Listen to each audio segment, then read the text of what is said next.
वापस से रुक कर लेंगे और प्रवक्ताओं का। हमारे साथ में अनिल गोयल जी अभी जुड़ चुके हैं, बीजेपी के नेता हैं। बहुत स्वागत सर आपका। अनिल जी, आज अगर देखिए प्रत्यक्ष रूप से हम कह लें बस फॉर्मेलिटीज का इंतजार, क्रॉस वोटिंग अगर नहीं होती है तो साफ तौर पर जो आंकड़े हैं वो आपके पक्ष में हैं, क्या कहना चाहेंगे सर? एक बड़ी बात यह कि देखिए जब से धनखड़ साहब का इस्तीफा हुआ उसके बाद से एक सवाल तैर रहा है सोशल मीडिया पर, विपक्ष के जुबान पर, कि धनखड़ साहब हैं कहां? ये होता है ना, छोटे बच्चे जिद करते हैं हमारी पेंसिल खो गई, पेंसिल कहां है? अरे आगे बढ़ना चाहिए ना, आखिर क्यों इसका? और बीजेपी को भी चाहिए था कि कम से कम एक जवाब दे दिया जाना चाहिए था। मेरी बात तो बड़ा स्पष्ट है कि माननीय धनखड़ जी ने स्वास्थ्य कारणों से, निजी कारणों से इस्तीफा दिया और वो इस्तीफे को स्वीकार कर लिया गया। विरोधी दल जो हमारे हैं वो सिर्फ नकारात्मक सोचते हैं, सकारात्मक नहीं सोचते। जब माननीय उपराष्ट्रपति जी धनखड़ जी थे तो उनकी मजाक उड़ाना, उनके लिए मिमिक्री करना, हर बात पर टोका-टाकी करना, सदन को ढंग से नहीं चलने देना, एक उनकी आदत थी।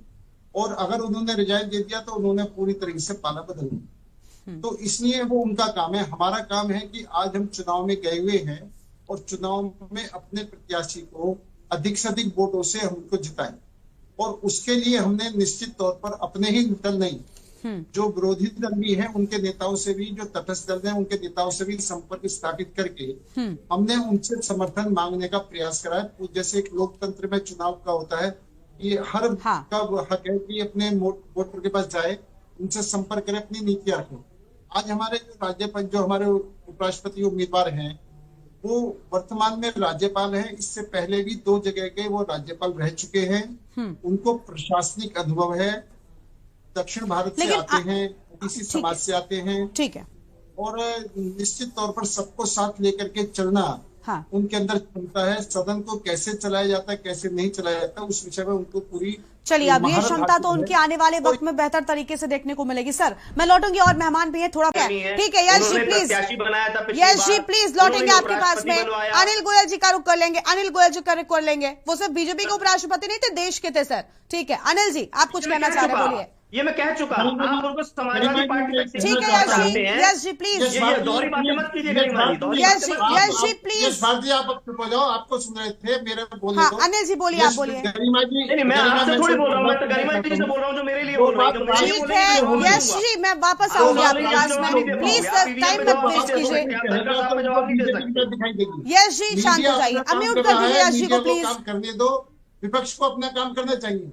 आज विपक्ष का प्रत्याशी लालू यादव जी से समर्थन मांगने के लिए जाता है, इतनी बड़े पद पर, इतनी गरिमा पर पड़े हमारे पे। जो आदमी आरोपी है, जो चारा घोटाला के अंदर आरोपी है, उस आदमी से आप समर्थन मांगने नहीं जा रहे, जबकि उसको वोट भी नहीं। टेलीकॉम घोटाले के आरोपी हैं, आपका करेक्टर है। वो जो 2000 महिलाओं के साथ बलात्कार किया, उसके लिए मोदी जी जो वोट मांगने जाते, शर्म आती है? यश प्लीज शांत हो जाइए, एक एक करके बोलिए ना, एक एक करके बोलिए ना। मैं आपके पास थी तब आप बोल रहे थे, बीच में कोई बोला। यश को प्लीज म्यूट कर दीजिए। उस गरिमापूर्ण पद का एक अपराधी के पास जाकर समर्थन मांगना, जो कि वो वोटर भी नहीं है। अगर वो वोटर भी हो तो आप समर्थन मांगने के नहीं जाओ।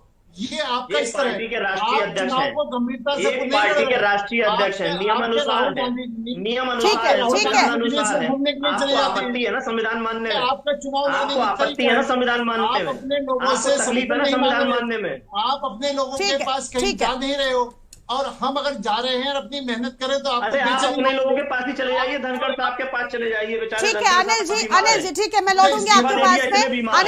अनिल जी प्लीज, अनिल जी शांत हो जाइए, और यश जी आप भी शांत हो जाइए प्लीज। मुकेश जी का रुख करेंगे, वरिष्ठ पत्रकार है। कब रखी है अनिल जी हो गया, आप लोग